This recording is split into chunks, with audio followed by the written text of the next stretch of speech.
Right. US checking drug gaming possibilities in Slayings of Five. Federal officials admitted Thursday that they had been investigating two aspects of the murder of Sharon Tate and four companions, drugs and gambling debts. Among reports federal agents were checking were those that one of the slain were deeply in debt, possibly to gamblers. Large quantities of narcotics were found at the Tate home after the murders.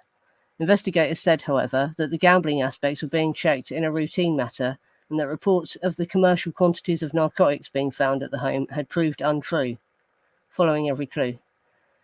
Both city and federal authorities are known to be following every possible clue in an attempt to unravel the mystery of the multiple murders at the rented estate on Cielo Drive in Benedict Canyon. It was learned that narcotics were found at the home in the car of hairstylist Jay Sebring as police began their investigation of the crime. Federal narcotics officers made inquiries of state and city officials to determine if narcotics in sufficient quantity to be of commercial value had been involved. Because of the complexity of the case and the apparent lack of motive, law officers were following rumours as closely as Hollywood colony writers for European scandal magazines. One story checked by narcotics agents was that a trunk full of hashish was found at the house.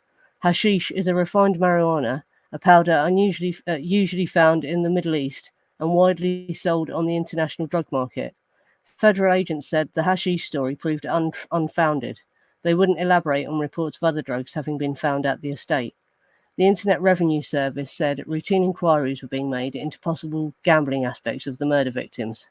Slain with the actress and Sebring were Wojtek Frykowski, 37, Abigail Folger, 26, and Stephen Parent, 18.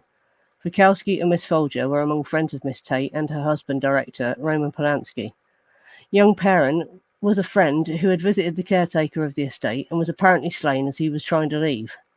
Although authorities refuted rumours that the victims had been mutilated, the crime was still a scene of ghastly carnage. Sebring and Frykowski were both stabbed and shot, and Miss Folger and Miss Tate died under a rain of knife blows, and Parent was shot several times.